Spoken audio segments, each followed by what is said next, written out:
What's going on, folks? Doing a little work on my truck. This is a 2015 F250 with the 6.2 in it. I'm replacing a couple coils in it. So the DG 525 is the Ford Motorcraft part. The 525 is for the passenger side. If you want something for the driver's side, you need to look for the DG 526. And this is also the same part number for the driver's side, the 6736302. This is a Denso part. And apparently they're the same thing. So looking at them side by side, this is the Denso. You can see where it said Ford Moco on it. And then so it looks like it's been scratched out. There's the Ford one. Still got that little star on it. Same with the Denso. Of course, these are opposite sides. One's for passenger side, one's for driver's side. They look like the exact same part.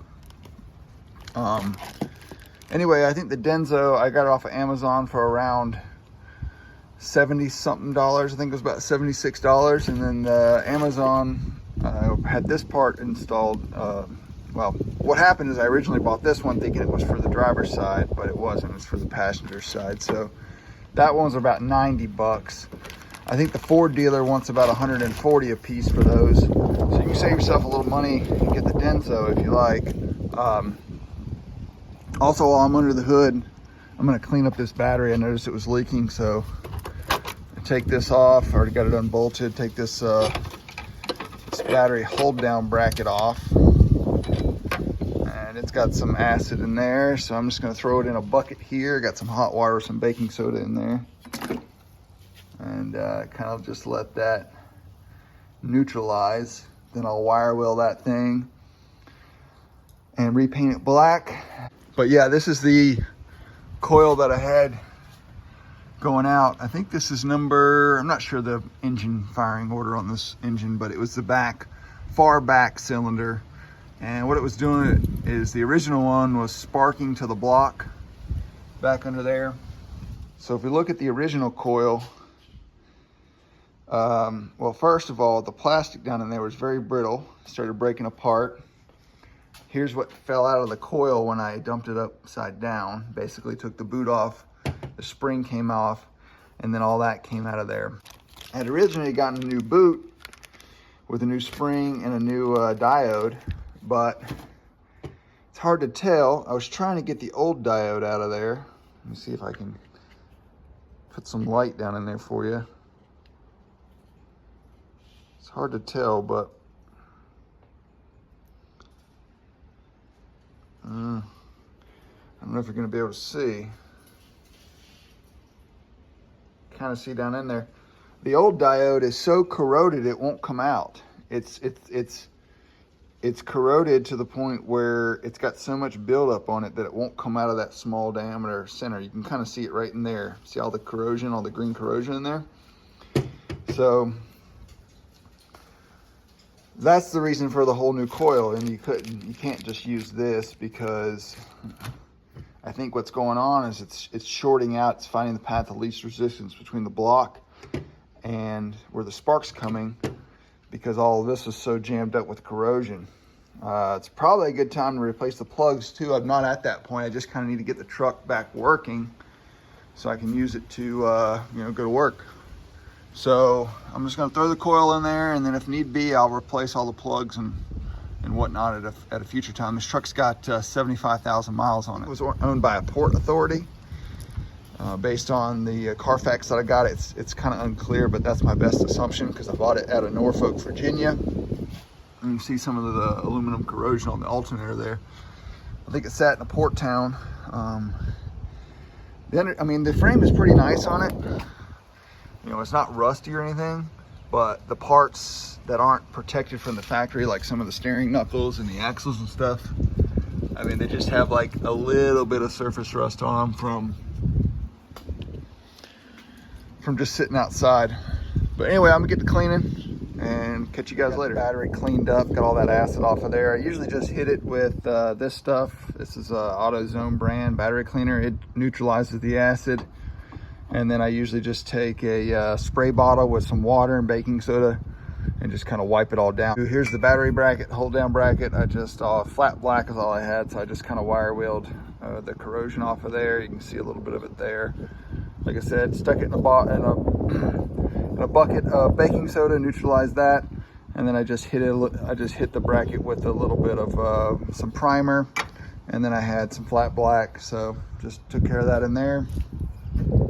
I'm gonna put my little, basically gonna use one of these little tools. I'll clean the terminals off really good, and then I'll put some of the CRC battery terminal protector on there. Every now and then you'll get some leaking coming from your battery right around in here, and I'm not really sure what to do about that. So if you guys know, put in the comments below and share the wisdom. Cheers. Guys, I just want to take a moment to showcase a couple of the tools I'm using here, and I say this because I do spend a lot of time on YouTube watching toolbox tours of professional mechanics. I'm not a professional by any means. I'm a carpenter who is a hobbyist mechanic. I work on my own stuff. That's about it. Basically, I got my start working on dirt bikes. I've got quite a few of them, and I like to just tinker and play around and restore old bikes. So, I mean, when it comes to automotive stuff, I don't really know all that much, but I do know enough to, you know, keep myself out of the shop from time to time. Anyway, in this little segment, I just want to talk about a couple of the tools I got, where you don't have the money to buy, you know, the most expensive stuff. I'm going to give you some good options here. This is kind of what I've gone through and what I've found over my years. So this is a USA made Craftsman. The old Craftsman stuff, and for you young guys who don't know, the stuff they sell at Lowe's, that's not Craftsman. You know, when I think of Craftsman, I think of Sears Craftsman. That's the original Craftsman. That's when everything was made in US before Lowe's bought them out. But these old style Craftsman USA sockets, yep, made in USA. These are good quality sockets for the price. And then this is a little Craftsman nut driver, 1/4 inch drive, and then it's also got a you can put a ratchet on the back. And for my ratcheting wrenches, I like Gear Wrench, and I got these at AutoZone. No, I'm sorry, Advanced Auto Parts. And every now and then around Christmas or around, you know, just keep an eye out. These go on sale. You can get these for like 50% off. Gear Wrench is a really good brand for the money. And then my little ratchet, my little 1/4 inch ratchet, this is just a Black Hawk. I think Black Hawk is kind of Black Hawk and Proto were nice American made tools back in the day. But this is a nice little ratchet, and I got this at an auction, a state sale. I bought a whole toolbox full, and it was all full of Black Hawk tools. So I've got 1/4 inch all the way up to 1/2 inch drive stuff, all in Black Hawk. Really good find. So keep an eye out, be thrifty, and you can find good tools without spending a ton of money. All right, guys, we got the battery in, terminals on, everything's clean, everything's protected. Time to fire this bad boy up and see if we got that clicking sound. So, why is that not going back on? There it goes.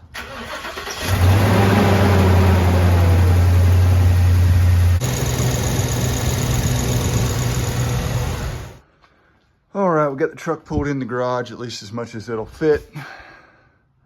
That's the problem with having a long bed crew cab. You need about 24 feet of garage. Anyway, I like to write my current mileage on the bottom of my filter. So I just drained the oil on this, and I just pulled out the filter. And I think this truck manual says 7,500 for the interval, but I want to say that one said like 72,065. So it's only been a little over 3,000 miles, about 3,500 miles. Here's another little tip that I've gathered from other folks. Drain plug size, oil capacity, and then the filter number. This is for OEM filter. And then, like I said, I enjoy doing maintenance on my vehicles, so I like to change the oil about half of what they say, maybe sometimes less. On my wife's car, it's got 135,000 miles on it, so I change that about every 3,000 miles, maybe less, 2,500, 3,000. And then I got this old DRZ here. It's a 06. That engine is the original engine in it, and it's got 56,000 miles on it. But what do you guys think? You think pre-fill or not to pre-fill? A lot of controversy on that. You know, people say that, oh, if you pre-fill, you're putting unfiltered engine oil into the engine.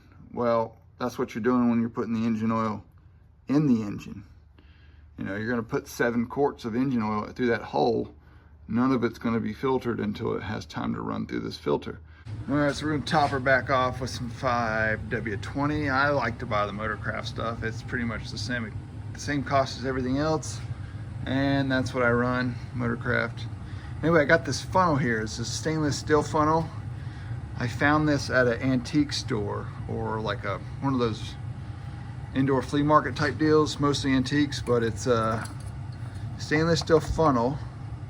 It's gonna leak everywhere if I pull it up because I've already put some oil in there. But this thing will take as much oil as you want. I had 3 quarts in my leftover bottle. This thing takes 7, I gotta mark it 1, so I need to bring it down to there. I mean, this funnel will just take oil as much as you can give it.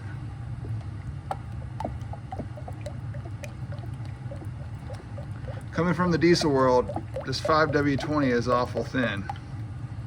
But I guess that's what these modular engines take. We still got a ways to go.